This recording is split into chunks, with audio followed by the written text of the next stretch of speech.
Matías Aragón. Unas 400.000 personas en España sufren un trastorno de la conducta alimentaria, una cifra que se espera que aumente un 12% en la próxima década, según la Fundación FITA, centrada en la prevención y la atención de la salud mental y emocional. La pandemia ha aumentado el número de casos y cada vez se atiende a más jóvenes y también a más chicos.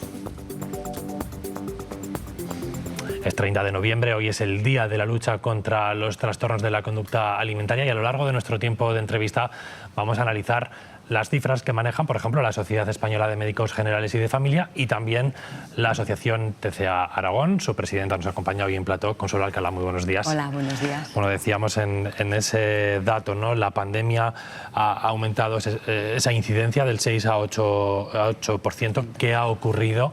Ha aflorado una situación que estaba ahí, podemos decir, escondida. Pues sí, porque el confinamiento ha sacado mucho trastorno de conducta alimentaria a la luz, puesto que muchas familias, pues por su forma de vida, pues no comían o cenaban con sus hijos y claro, al pasar las 24 horas con los hijos y las hijas en casa, ha salido mucho trastorno de conducta alimentaria. Has dado un dato que es el 8%, pero si hablamos de los adolescentes es el 40%. O sea, ha habido un aumento exponencial brutal. Precisamente, ¿no? Ahí se centra también este año en la incidencia en los adolescentes porque de media ha bajado hasta 12 años y medio la detección de un trastorno. ¿A qué achacan esa bajada de ese umbral? Pues el confinamiento pandemia les ha pasado mucha factura porque de pensar que de un día para otro los aislamos socialmente. Fueron los últimos en salir a la calle. Todos nos acordamos ya a última hora, ¿no? Y luego, pues, ¿dónde volcaban su tiempo? En las redes sociales. ¿Qué veían en las redes sociales? Pues si hablamos de Instagram, pues cánones de belleza, vidas perfectas. Claro, eso les generaba mucha ansiedad porque querían conseguir aquello y no podían. Y luego si hablamos de TikTok, las páginas más visitadas son las de hacer dietas y cómo engañar al estómago para no comer. Las redes sociales es un tema brutal. Estrechamente ligadas. Ahora vamos a entrar a analizar qué es lo que supone todo el campo de las redes sociales, pero antes quiero preguntarle, ¿aumenta esa incidencia? ¿Cómo se traduce ese aumento en la atención desde el sistema de salud? Pues es que, a ver, si hablamos del infanto juvenil, se han hecho obras en la planta, se han puesto 12 camas más una. Pero hablamos no solo para pacientes TCA, hablamos para todos los pacientes y trastornos mentales, con trastornos o enfermedades mentales, ¿no? Por ejemplo, en el infanto juvenil ahora hay un hospital de día con 4 camas, pero resulta insuficiente. Porque ¿qué función hace el hospital de día? Pues frenar en los ingresos, en donde se dan terapias, donde de hecho no es ni siquiera hospital de día, es un comedor de día. El hospital de día los pacientes van o bien una jornada matinal o bien todo el día, donde reciben terapias y demás, y ahí se frena. Se necesitarían más psicólogos o psicólogas en esa unidad. Consultas externas ha pasado ahora al Inocencio Jiménez por falta de espacio. Entonces tendríamos esas 12 camas más 1, más 4 que tienen en pediatría para poder utilizar. Si hablamos de adultos, tenemos 4 camas para todo Aragón. Las consultas externas están desbordadas.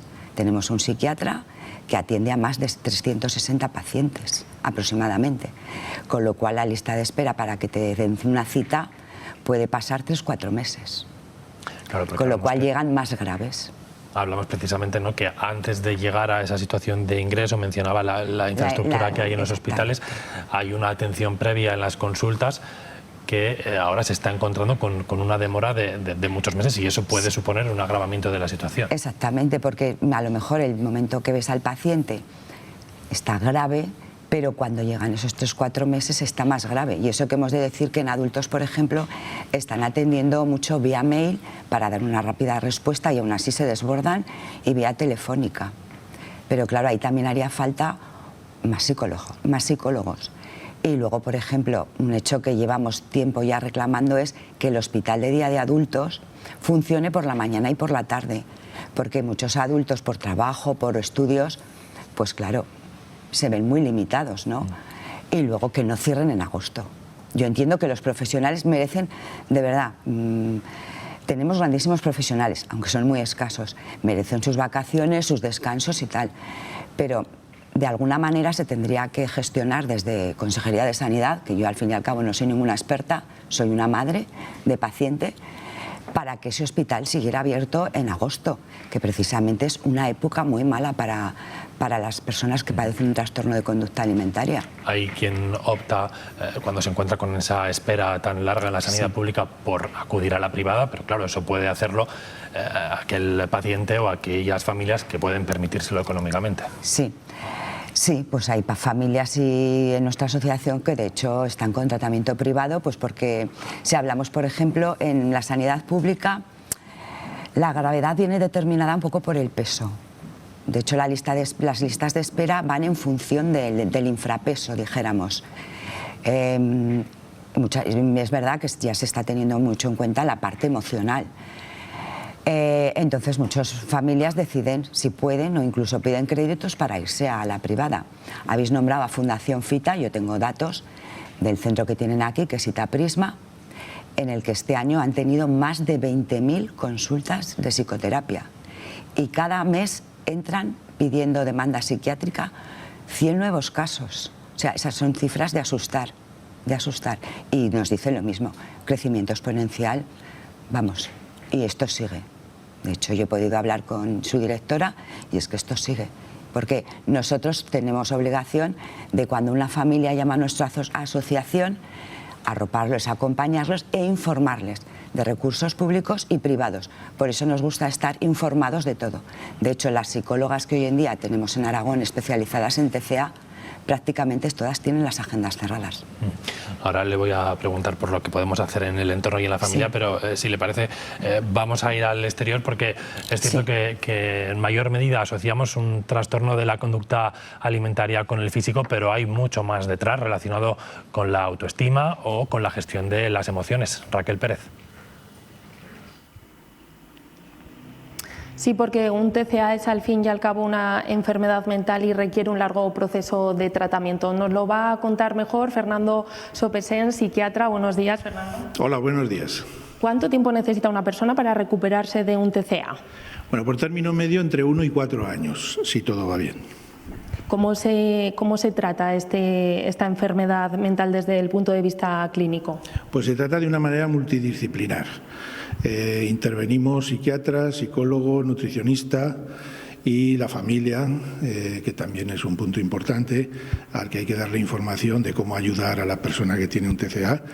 Porque cuando uno está inmerso en una enfermedad de este tipo se aísla totalmente de lo que es la familia y todo, y se obsesiona con el peso, con sus hábitos alimenticios, y entonces hay que intervenir a varios niveles, ¿no? Los psiquiatras, además de psicoterapia, cosa que se está perdiendo desgraciadamente, pues tenemos que intervenir la mayoría de las veces con fármacos que regulen esa química del cerebro, que le dificulta tener una percepción del mundo y de su corporalidad como debería de ser. No hay que quitarle importancia a la medicación. Nos comentaba hace unos momentos que hay familias un poco reticentes, ¿no?, a tomarla. Sí, no tanto la familia, que lo que busca es solucionar el problema, sino como el propio individuo, ¿no?, que piensa que él está haciendo algo que es normal y que le gusta, y que el hecho de adelgazar o el hecho de vomitar pues entra dentro de una dinámica normal para su imagen corporal, que es lo que tiene alterado, y estos siempre son muy negativos a tomar medicación, pero la verdad es que, por lo menos en mi experiencia, cuando ven el beneficio de la medicación suelen adaptarse bastante bien, y es algo que les ayuda mucho. Pensar que en los trastornos de la conducta alimenticia hay un componente obsesivo importante que se puede mitigar muchísimo con fármacos que son muy específicos de estos trastornos. ¿Cuáles son los grados de afectación? ¿Cuáles pueden ser? ¿Y cuál es el TCA más frecuente? Bueno, el TCA más frecuente en la actualidad es el trastorno por atracones. Y me preguntabas que cuál es el primero, lo que me has preguntado primero, que no recuerdo ahora, me has dicho, yo te digo, el más frecuente es el de por atracón. ¿Y cuáles son un poco los grados? Los grados, no hay grados, es decir, se detecta la enfermedad en general en una época temprana, 12, 13 años, aunque hay de inicios más tardíos, ¿verdad? Pero la norma o la media es entre los 12 y 13 años. Y empiezan a aparecer, pues eso, comportamientos no normales y comportamientos en relación con el peso, con la comida, y la familia advierte clarísimamente que hay algo ahí que no funciona bien, sobre todo en el caso de las anoresias por pérdida de peso, en el caso de las bulimias por aumento de peso, y en realidad pues eso hay que detectarlo lo más precozmente posible, porque cuanto antes interviene el pronóstico es mucho mejor. En ese momento en el que la familia se da cuenta de que, por ejemplo, un hijo suyo está padeciendo una enfermedad de este tipo, ¿cómo debe actuar? Bueno, pues debe actuar a varios niveles. Uno es instaurando unos hábitos de alimentación sana, porque los niños copian mucho lo que ven en los mayores y sobre todo en los padres, ¿no? Y familias que están obsesionadas también por el deporte, por el cuerpo, por todas estas cosas, pues pueden ocasionar que los hábitos alimenticios sean peligrosos, vamos a llamarlo así. Y luego también hay que conectar rápidamente o cuanto antes con un especialista, que yo recomiendo que sea el psiquiatra. Y este será el que mueva todo el equipo multidisciplinar de manera que cuanto antes se pueda atajar esta enfermedad. Ojo que estos trastornos muchas veces se ven complicados con otros síntomas de otras enfermedades, como puede ser la ansiedad, la depresión, que también hay que atender, porque claro, si detectas un trastorno de la conducta alimenticia y todo lo basas en eso, pues puedes dejar de mano otros problemas que ocasionen consecuencias más graves, y todos pensamos en las niñas estas del Pablo Serrano y cosas de este tipo, ¿no? Muchas gracias, Fernando Sopesens, por acompañarnos, psiquiatra. Ya lo han visto, no hay una fórmula mágica, pero sí recomiendan darse cuenta de que se padece una enfermedad y pedir ayuda cuanto antes. Gracias, Raquel. Bueno, hablábamos de la intervención del sistema sanitario y decíamos qué podemos hacer en casa, en el entorno, para detectar y para afrontar el trastorno una vez que está ahí. Primero quiero agradecer a Fernando, no lo conocía personalmente, pero vamos, de 10, y destacar que en ninguna de las dos unidades de trastorno de conducta alimentaria tenemos nutricionista. No podemos hablar de equipo multidisciplinar, no hay nutricionista. Entonces, es que Sanidad no lo contempla como parte de la recuperación de estos pacientes. Y eso que en Aragón sí hay unidad, cosa que en otras comunidades no existe, ¿no? Y esa es una de las reclamaciones de las asociaciones, ¿no? Que haya una nutricionista y endocrino. Porque, por ejemplo, en el hospital provincial va una vez tres veces al mes a visitar solamente a los ingresados y a los de hospital de día. ¿Consultas externas? Entonces, no se entiende que en un escenario así, ¿no? Que hablamos de trastornos de la conducta alimentaria, no haya un nutricionista que realmente es el que nos tiene que guiar a las familias para empezar el proceso de recuperación. Porque, como bien ha dicho, nos tienen que dar las pautas. Unas pautas que, claro, nosotras sí que conocemos porque nos hemos dedicado a formarnos y demás. Entonces, la pregunta era ¿cómo podemos detectarlo? A ver, pues con el síntoma, que realmente es el 10% de la enfermedad. Es cómo nuestros hijos se relacionan con la comida. Ojo, si vemos que empiezan a dejar de comer carbohidratos, el pan no lo quieren, los dulces los criminalizan, pues voy a hacer la dieta del pim pam pum. Pues claro, esto ya motivo de alarma. Y si yo siempre aviso, controlamos mucho que no vayan al baño después de comer. Si van mucho, algo está pasando. Entonces eso es el 10% del síntoma. Y el 90%, que lo ha explicado muy bien, que es la gestión emocional, que realmente es la enfermedad, y también hay otros factores, el bullying, como pueden ser acoso o abuso sexual, hay muchos factores genéticos. Pues ese 90% ya hay que trabajarlo con los profesionales. Y vemos cómo se aíslan. O sea, yo he visto, soy madre de paciente, a mi hija en la cama que no quería salir, 24 horas. Hay un cambio de conducta, ¿no? De comportamiento en casa. Se vuelven incluso, se cierran, se aíslan, incluso tienen momentos de agresividad, que es la parte enferma, la que realmente se vuelve contra ti. Si tú intentas acercarte y ves que está muy nerviosa, muy alterada, es mejor, como yo les digo, esperar que se calmen un poquito y luego entrar. Igual no hace falta hablar, porque muchas veces las familias tendemos a fijarnos mucho en el síntoma. Pero yo ahora, y estoy muchas compañeras en la asociación y compañeros, ya nos enfocamos más en la emoción. Yo ahora, por ejemplo, me centro más en que mi hija emocionalmente está bien. Está el síntoma, hay que seguir las pautas, pero hay que centrarse mucho en las emociones. La ansiedad es una comorbilidad, la depresión, como ha dicho, entonces la depresión que genera. Añadir como dato, que nos enteramos el otro día, la anorexia, el paciente con anorexia o bulimia tiene un 20% de ideación suicida. Hablamos de un porcentaje muy alto, por eso está considerada una de las enfermedades mentales más graves. Y en este intento de las familias, ¿no?, por detectar y por ofrecer ayuda en casa, también entra en juego lo que decíamos de las redes sociales, de los móviles, saber sí. qué páginas o dónde consulta, en este caso el menor, ¿no?, porque hablábamos de una edad sí. media muy baja, porque hay resquicios en Internet donde precisamente ellos encuentran quizás un grupo donde con gente como ellos, ¿no?, de buscar formas que encuentren mensajes en línea de lo que ellos están sufriendo.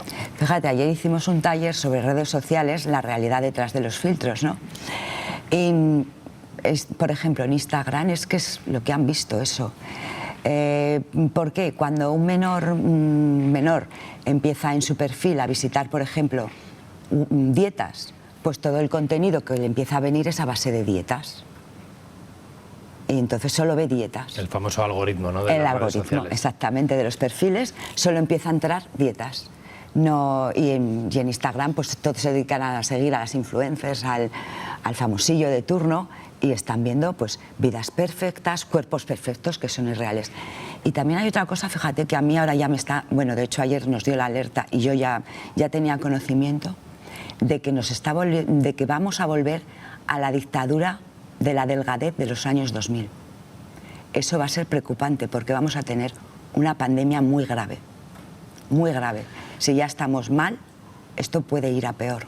Hay un reto muy importante sobre la mesa sí. en este día para luchar contra los trastornos de la conducta alimentaria. Consuelo Alcalá, gracias por haber estado hoy en Gracias a vosotros y destacar, bueno, a cualquier familia que se pueda sentir que está viviendo una situación, que pida ayuda también, porque es muy importante cuidarnos la familia, porque como bien ha dicho el psiquiatra, somos un pilar importante en la recuperación. Entonces nosotros lo que hacemos es acompañar, informar por dónde empezar esos tratamientos, arropar a esas familias, porque si tú estás fuerte puedes afrontar el tratamiento mucho mejor. Pues ahí queda ese mensaje, muchas gracias. Sí, muchas gracias a vosotros por darnos voz.